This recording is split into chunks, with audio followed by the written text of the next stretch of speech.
Assalamualaikum warahmatullahi wabarakatuh. Perkenalkan, saya Endah Wulandari, guru dari SMK Negeri 9 Jakarta. Saat ini saya tercatat sebagai mahasiswa PPG dalam jabatan tahun 2022, kategori 2, Bahasa Indonesia kelas 2.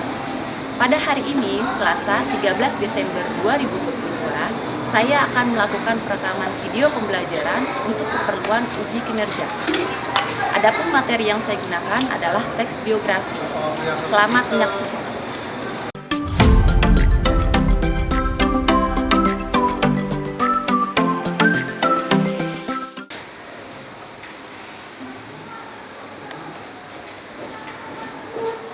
Assalamualaikum. Waalaikumsalam. Sebelum Ibu memulai pembelajaran hari ini, tolong Tantui sebagai ketua kelas pimpin doa dulu ya. Siap, berdiri. Sebelum mulai pelajaran pada hari ini, lebih baik kita berdoa menurut kepercayaan masing-masing. Berdoa dimulai. Berdoa pesan. Memberi salam. Selamat pagi, Bu. Oke, selamat pagi, silakan Ibu.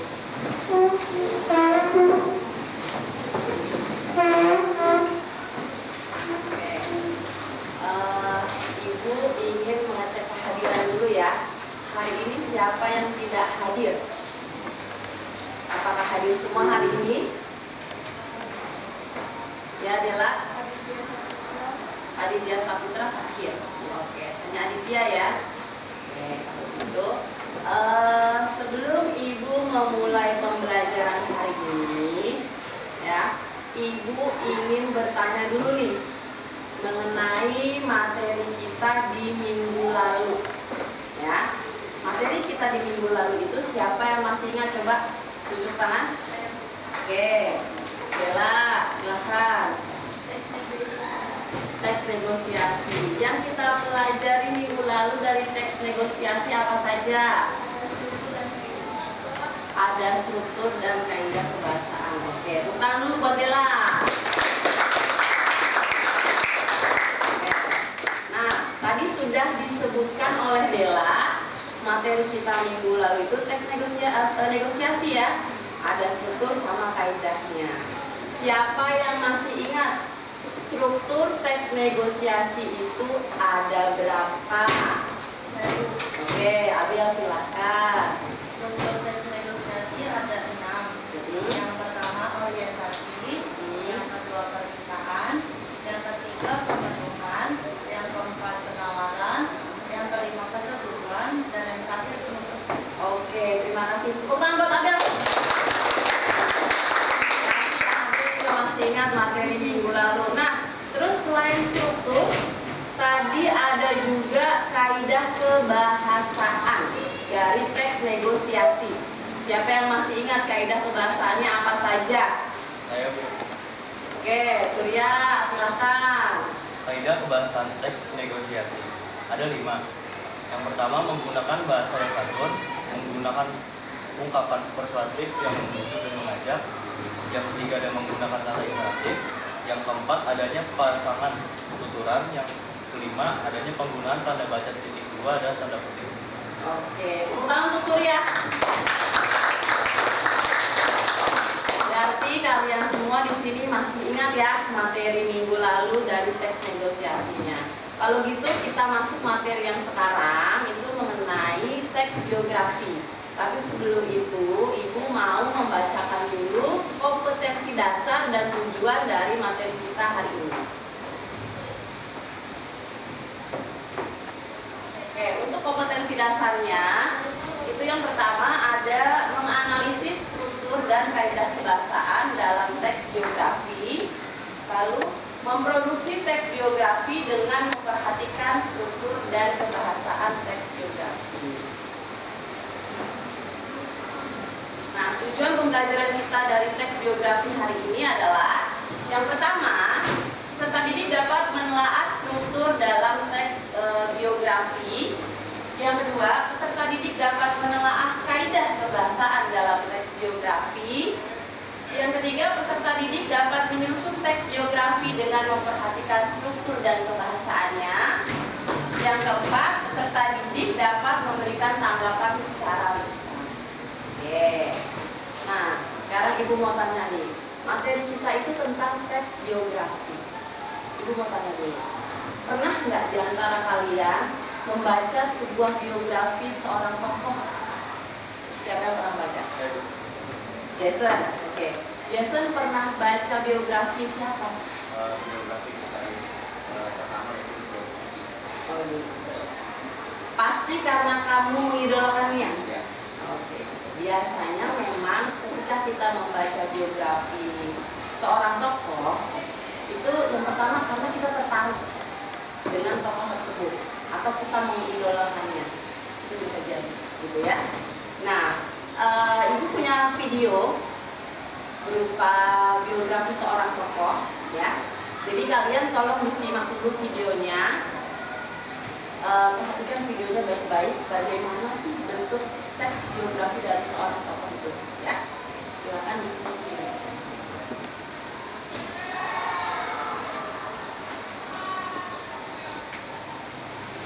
Presiden ketiga Republik Indonesia Harudin Yusuf Habibie lahir di Parepare, Sulawesi Selatan pada 25 Juni 1936.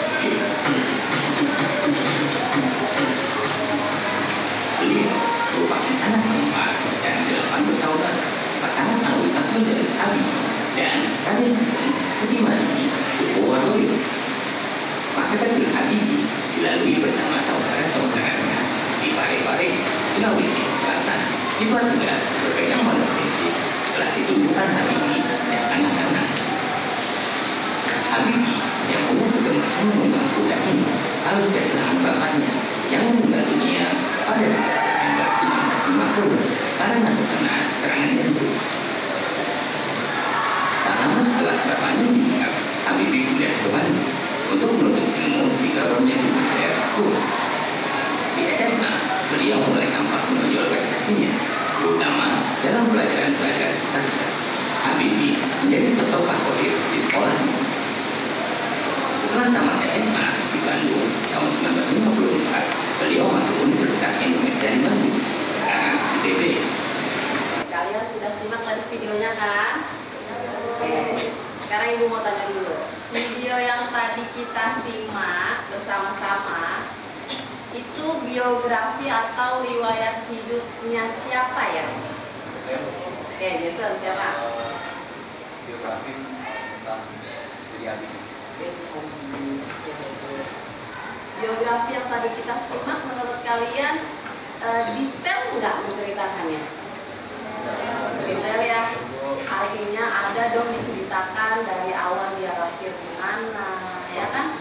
Dibesarkannya di keluarga mana, diceritakan juga perjalanan karirnya seperti apa, lalu sampai dia menjabat presiden, terus disuruh turun dari jabatannya, sampai menceritakan juga kisah istrinya yang meninggal, ya, sampai akhirnya beliau tutup usia. Nah, artinya biografi itu menceritakan perjalanan hidup seorang tokoh dari awal dia lahir sampai saat ini. Kalaupun dia wafat, akhirnya sampai dia wafat.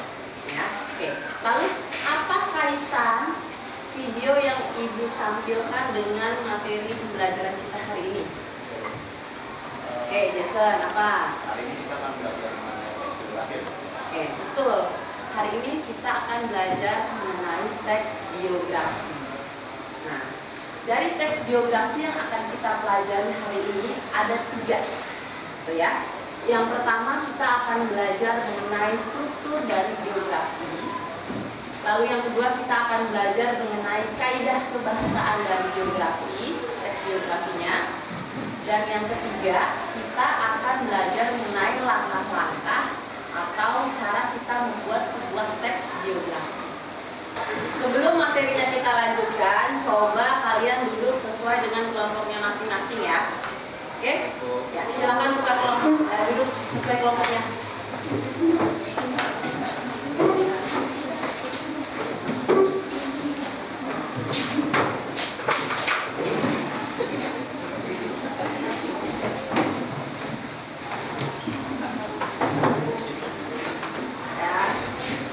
Semua sudah duduk sesuai dengan kelompoknya. Kalau gitu Ibu bagi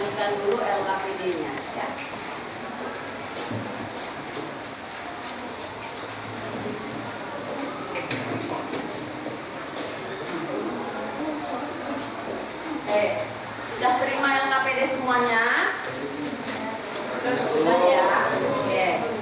Coba kalian perhatikan LKPD kalian, ya.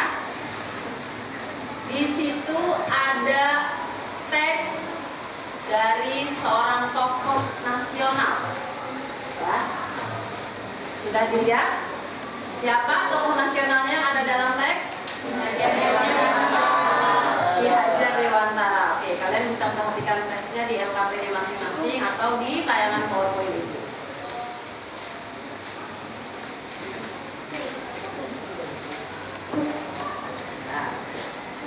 Nah, tadi sudah Ibu sampaikan. Untuk materi hari ini mengenai teks biografi ada 3 hal yang akan kita pelajari, ya kan? Ada struktur, kaidah kebahasaan, dan juga langkah-langkah atau cara kita membuat sebuah teks biografi. Nah, yang mau Ibu tanyakan, siapa di sini yang bisa menyebutkan dan juga menjelaskan apa saja struktur yang ada pada teks biografi? Oke, Arif, silakan Arif. Struktur teks biografi itu ada 3, Bu. Yang pertama orientasi, yang kedua peristiwa atau masalah, yang ketiga reorientasi. Oke, ada 3. Betul, tepuk jawabannya Arif. Betul ya, strukturnya itu ada 3. Yang pertama ada orientasi, yang kedua peristiwa atau masalah, dan yang ketiga adalah reorientasi. Oke, Arif bisa jelaskan strukturnya masing-masing? Bisa, Bu. Oke, coba jelaskan Arif. Orientasi itu berisi pengenalan tokoh, kayak menceritakan masa kecil hingga kerusakannya, Bu. Terus kalau peristiwa atau masalah itu perjalanan tokoh tersebut atau inti dari biografinya. Oke, berarti perjalanan karirnya ya. Oke, terus yang ketiga? Reorientasi itu kayak penulis dari tokoh yang berisi motivasi bagi para pembacanya. Oke, berarti pandangan penulisnya ya, dan juga berisi motivasi. Oke, betul. Tepuk tangan sekali lagi untuk Arif. Yang tadi dijelaskan oleh Arif juga sudah tepat. Artinya masing-masing strukturnya itu memang berisikan seperti itu. Orientasi itu pengenalan ceritanya, lalu peristiwa masalah itu berisikan peristiwa atau perjalanan karir dari tokoh, lalu yang terakhir reorientasi itu berupa pandangan penulis ya dari tokoh tersebut, dan juga sekaligus berisi motivasi sebagai kita membaca untuk bisa meneladani sikap dari tokoh tersebut. Oke. Lalu materi kita juga ada kaidah kebahasaan ya, kaidah kebahasaan yang biasa digunakan pada teks biografi. Siapa yang tahu dan bisa menyebutkan? Oke, Tarisa, silakan. Kaidah kebahasaan di teks biografi ada 4, yaitu pertama ada kata hubung seperti dan atau tetapi, kedua ada kata ganti atau pronomina biasanya berupa kata ganti orang seperti dia atau beliau. Yang ketiga ada kata kerja seperti memperjuangkan, membela dan melahirkan. Yang keempat ada keterangan waktu, tempat dan peristiwa. Oke, tepuk tangan untuk jawabannya Tarisa. Betul jawabannya Tarisa. Untuk kaidah kebahasaan pada teks biografi itu ada 4 ya. Tadi Tarisa juga sudah sampaikan. Yang pertama ada kata hubung, yang kedua ada kata ganti pronomina ya, lalu yang ketiga ada lagi kata kerja, dan yang terakhir ada keterangan. Keterangan itu bisa berupa keterangan waktu, tempat, ataupun peristiwa. Oke. Nah, materi yang ketiga mengenai langkah-langkahnya atau cara membuat teks biografi. Siapa yang bisa menyebutkan? Oke, Desi, silakan.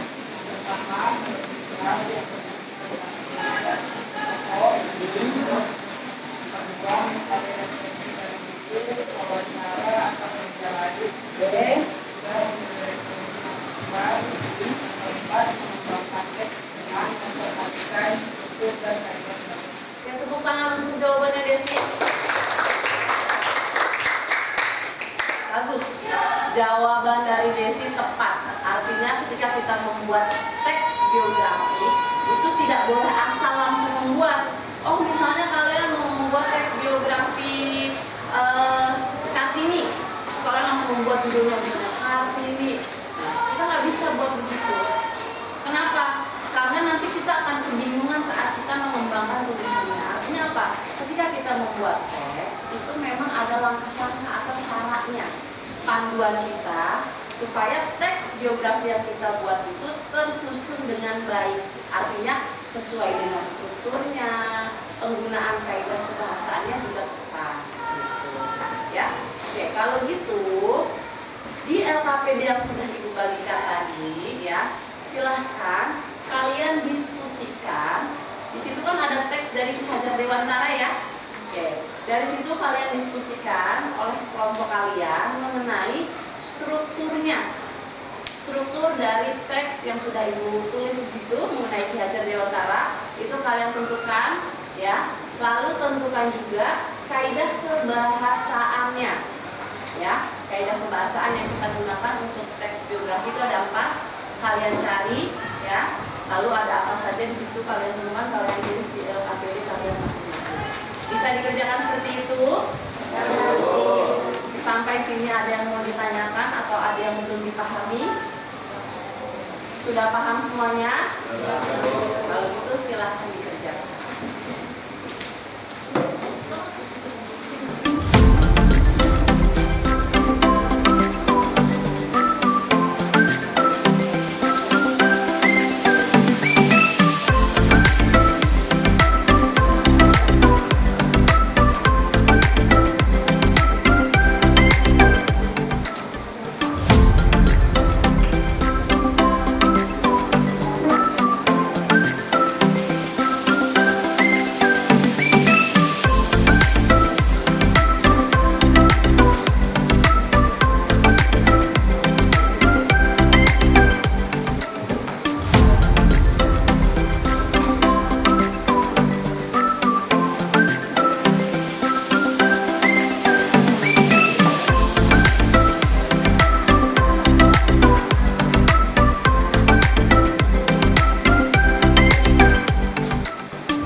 Sudah selesai?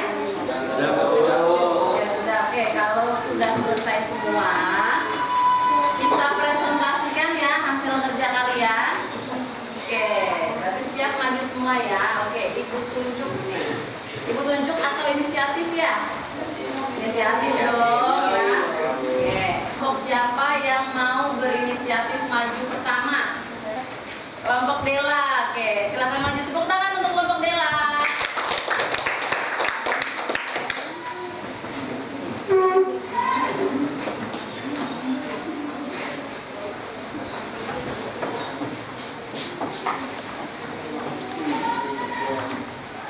Assalamualaikum warahmatullahi wabarakatuh.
Ia berusia 40 tahun, menurut keturunan Tanjung Caka. Beliau berganti nama menjadi Ki Hajar Dewantara. Tujuan bergantinya nama adalah agar ia dapat bebas berinteraksi dengan rakyat. Ki Hajar Dewantara bersekolah di MT setelah tersebut di LS yang pada saat itu merupakan sekolah dasar pada zaman penjajahan Belanda di Indonesia. Setelah lulus dari LS, beliau bersekolah di Sofia, sekolah dokter Dewitra, yaitu sekolah untuk pendidikan dokter di Batavia pada zaman kolonial Hindia Belanda. Saat ini sekolah tersebut menjadi Fakultas Kedokteran Universitas Indonesia. Namun, ia tidak dapat tamat di sekolah tersebut karena sakit. Ki Hajar Dewantara bekerja sebagai penulis dan wartawan di berbagai surat kabar, antara lain Video Komo, Living Java, The Express, Putusan India, Pulau Muda, Jaja Timur, dan Pusara. Tulisan-tulisannya sangat komunikatif, tajam, dan patriotik, sehingga mampu membangkitkan semangat anti kolonial bagi pembaca. Selanjutnya akan dibacakan oleh saya. Baik, saya akan melanjutkan bacaan yang telah dibaca oleh Anda. Ki Hajar Dewantara aktif dalam organisasi sosial dan politik. Sejak berdirinya Gubernur Kalbar pada tahun 1908, ia aktif menjadi seksi propaganda untuk mensosialisasikan dan membuat kesadaran masyarakat Indonesia mengenai pentingnya persatuan dalam berbangsa dan bernegara. Kongres Pemuda pada Budi Utomo yang digelar di Yogyakarta juga diprakarsai olehnya. Ki Hajar Dewantara juga menjadi anggota organisasi Insulin pada suatu organisasi multiteknik yang didominasi kaum pribumi Indonesia yang memperjuangkan pemerintahan sendiri di Hindia Belanda atas pengaruh Ernest Doudekker. Doudekker mendirikan Insurgent Party. Beliau diajak juga dalam pengasingan di Belanda. Ki Hajar Dewantara aktif dalam organisasi para pelajar asli Indonesia di India, dan disinilah kemudian ia merintis cita-citanya memajukan kaum pribumi dengan belajar hingga memperoleh RPS atau suatu ijazah pendidikan yang bergengsi yang kelak menjadi pijakan dalam mendirikan lembaga pendidikan yang dicita-citakan. Kemudian saya akan membacakan reorientasi. Ki Hajar Dewantara meninggal pada 26 April 1959 di Yogyakarta. Ia dimakamkan di Taman Wijaya Barata, makam untuk keluarga Taman Siswa. Kemudian saya akan membacakan kaidah kebahasan yang terdapat pada biografi tersebut, yang dimana di situ terdapat kata ganti, yang dimana dilahirkan di Yogyakarta pada 2 Mei 1889. Yang kemudian ada kata ganti, yaitu beliau ketika berusia 40 tahun. Menurut hitungan Tahu Caka, beliau mengganti namanya menjadi Ki Hajar Dewantara. Yang selanjutnya akan dilanjutkan oleh Kata kerja berganti, yaitu ketika berusia 40 tahun menurut hitungan Tahu Caka, beliau berganti nama dengan menjadi Ki Hajar Dewantara. Selanjutnya akan dibacakan oleh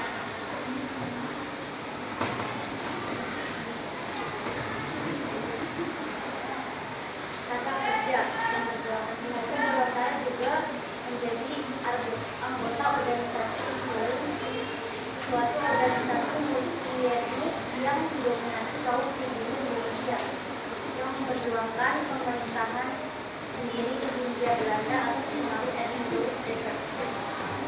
Waktu peristiwa tepatnya 2 Mei 1879, terakhir di Yogyakarta tahun 1908, aktif di organisasi Indonesia setelah membentuk Komite Bermitra Hukum 2 Engineering Bangka 26 April 1959, wafat di Yogyakarta.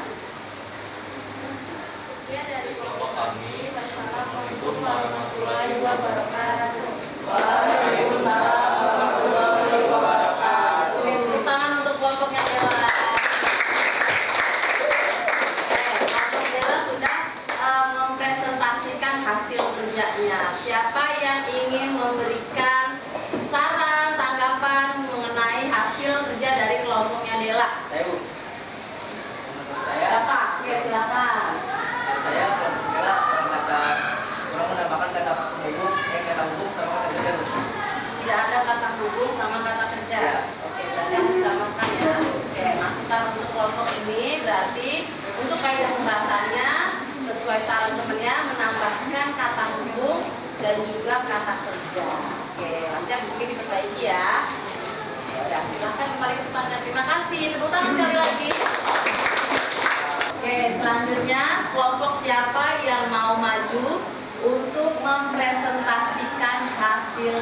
kerjanya.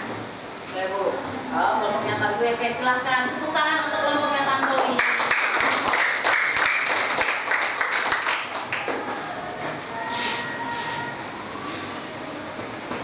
Assalamualaikum warahmatullahi wabarakatuh.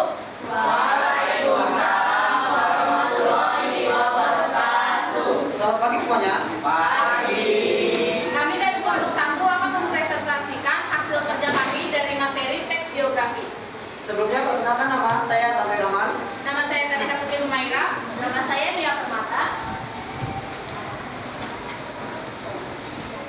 Pada teks awal yaitu struktur biografi akan dibacakan oleh Talisa.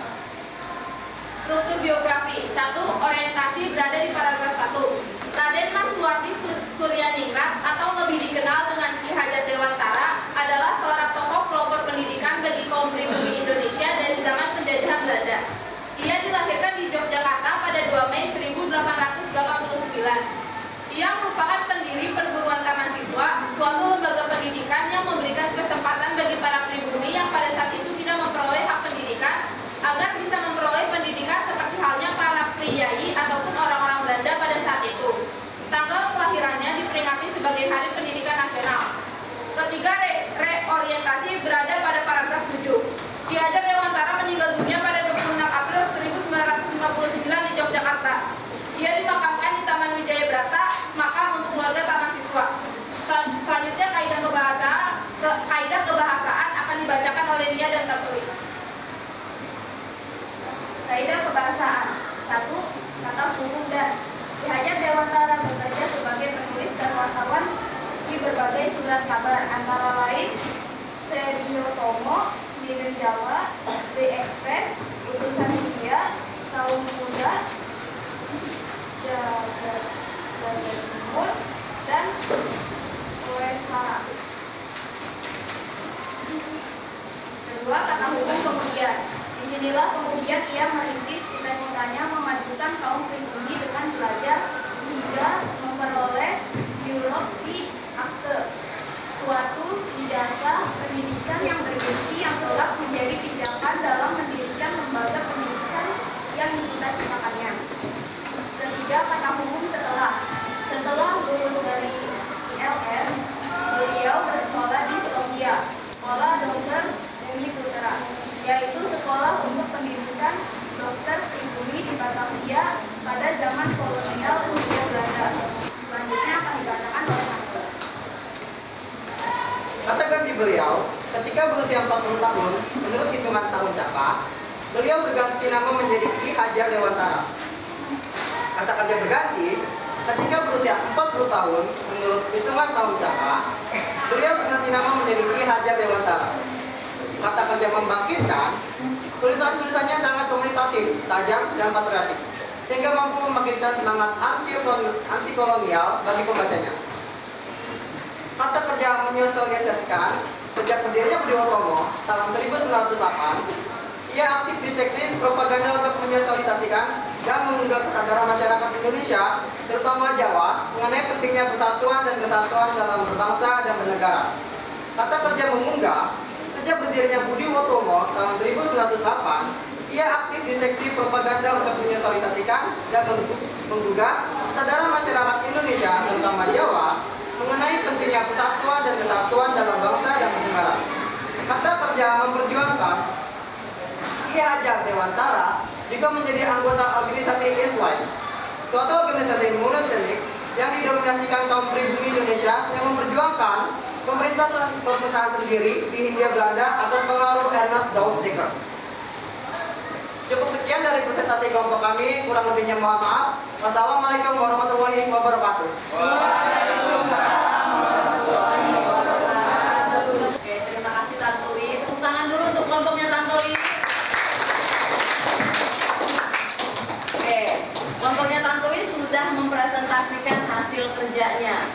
Siapa di antara kalian yang ingin memberikan saran atau masukan dari hasil kerja kelompoknya Tantowi?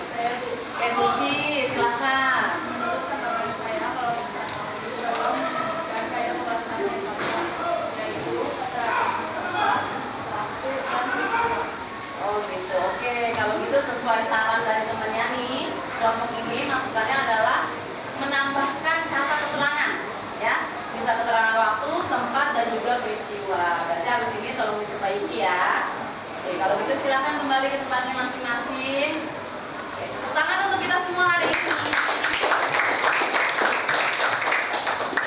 Oke, sebelum Ibu mengakhiri pembelajaran kita hari ini, kita sama-sama simpulkan ya materi pembelajaran kita dari teks biografi hari ini. Yang kita pelajari hari ini ada apa saja? Yang pertama, struktur. Yang kedua, bahasaan, betul. Yang ketiga, langkah-langkah membuat teks biografi, betul. Oke, sekarang Ibu mau tanya lagi. Dari struktur yang sudah kita pelajari pada teks biografi, ada berapa strukturnya, Zofan? 3, Bu. Ada 3, bagus. Apa saja coba sebutkan? Yang pertama orientasi, Hmm. kedua peristiwa atau masalah, Oke. yang ketiga reorientasi. Oke, tepuk tangan untuk jawabannya. Terus yang kedua, tadi ada kaidah kebahasaan. Ya, coba Ibu pengen tahu, Dela, sebutkan kaidah kebahasaannya yang sudah kita pelajari hari ini. Yang pertama ada kata hidup, Hmm? kata kerja, Ya, arti, ya. kata kerama, waktu, Oke, tepuk tangan untuk jawabannya Dela. Yang terakhir, materi kita hari ini yang terakhir mengenai langkah-langkah membuat teks biografi. Coba Desi sebutkan. Pertama, menulis draft yang berisi tentang identitas, Ya, pengetahuan, keistimewaan tokoh dan penduduk. oke. Yang kedua, mencari referensi dari buku, wawancara atau media lain. Oke. Ketiga, memilih referensi yang sesuai. Lalu yang terakhir, mengembangkan teks dengan memperhatikan struktur dan bahasanya. Oke, tepuk tangan untuk jawabannya Desi. Oke, sebelum Ibu mengakhiri pembelajaran kita hari ini, Ibu akan menyampaikan materi kalian untuk minggu depan, ya. Jadi tolong kalian pelajari materi minggu depan itu mengenai karya ilmiah, ya. Jadi kalian baca-baca, kalian cari tahu materi mengenai karya ilmiah. Oke, kalau gitu silahkan Tatui pimpin doanya untuk menutup pembelajaran hari ini. Siap, berdiri. Sebelum mulai mengakhiri pelajaran pada hari ini, mari kita berdoa menurut kepercayaan masing-masing. Berdoa dimulai.